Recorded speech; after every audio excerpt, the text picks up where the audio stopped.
wave dash, if I recall correctly. I'm not sure exactly what placing he ended up, but I know it was top 3. Beating, you know, Send, beating, I think beating Apollo Kage as well there. It was just a really, really impressive run. So I'm excited to see if, you know, that momentum from the previous last tournament he was at, big tournament wise, will continue into this one, because this is a Shulk that a lot of Shulks have looked up to, and now, oh yeah, the hair, the black hair always throws me off. That is not Shulk. I don't care what you tell me, but I played Xenoblade Chronicles and I didn't see him look like that.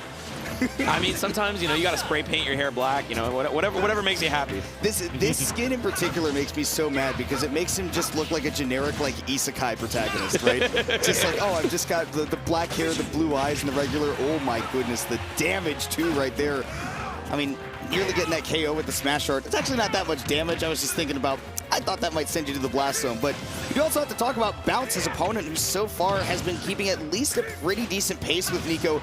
Great awareness, but a little bit too greedy going for that down air. And that forward air from Nicko on the Shulk, it's basically also an up air. Yeah, it covered so far above. I was like, oh, there's no way this will hit him, and it's just like giant wave of energy blade that completely destroys your stock in one hit. Especially as Roy, you have to be so careful when you use that double jump out of the corner, as you know, that forward air will always catch you no matter what height you go to. But speaking of counters, we saw that counter earlier, but that one is the one that sends the blast zone. I am loving what I'm seeing from Bounce so far. Nicko has definitely put him into a couple of bad situations already, but Bounce has had a lot of really good ideas. Just Nicko countering right back with the vision again, sending him into the blast zone and taking that full stock lead. But Bounce so far, I like that he has been on the initiative a lot, not letting Nicko control the pace of the game.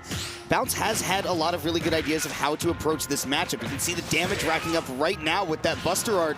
59% means that you could be in danger against a Roy, but with Nicko getting you off stage, you're not getting back unless he says you can. And Nicko said, no, sir. That is a Game 1 victory for the SoCal Shulk. And absolutely, we saw a little bit of a unfortunate double jump there, and every single time Nicko has seen that double jump, he's eaten you alive for it. So really, really something to be aware of in the next game. I really want to see if Bounce is able to adapt here, because that early double jump, that double jump at a hit stun, it's a classic thing that Shulks look for every time. You know, you get touched once by it, you're dead. Especially this, you know, Roy, who doesn't have that big of a recovery, and Shulk is able to sort of contest it directly, horizontally, no matter what mix-up you choose once your double jump is gone. Yeah, I mean, you need to make sure as a Roy, if you're recovering against Shulk, that you are basically hitting him with the Blazer, or you're right underneath the beneath the ledge. I'm getting scrambled a little bit because I just heard King Dedede. I'm assuming that's a switch from Bounce to try to counteract the Shulk here. I mean, I really liked what I saw from the Roy. I think that mostly Bounce was just mistiming a couple of options, right? We saw the down air almost work.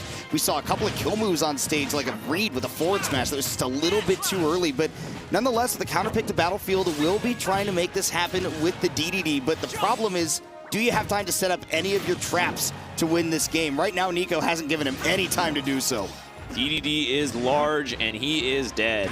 As yeah, that whole balloon popping is really what Shulk's gonna be looking for here. Every time King Dedede is floating, he has such little mobility in the air. He doesn't have a lot of aerial acceleration or aerial speed, so it's really hard for him to sort of get out of these vertical traps as well as the horizontal ones once he's off the stage. Like that forward air covers almost every option for Bounce, and we were talking about it last game, but you know, the forward air in the corner is super scary, and if you can't mix up your horizontal distance, it makes it even worse.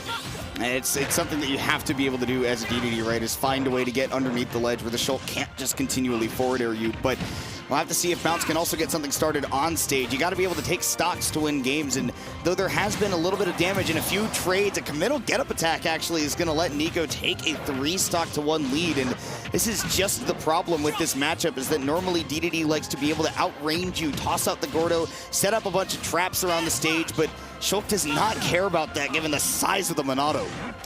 Yeah, and right now it's looking like a huge combo for Nicko. Yep. Yeah. There it is. The triple Buster up air into a smash up B. I mean, Nicko was just styling at this point. And yeah, definitely had a good rhythm going, as Shulk says.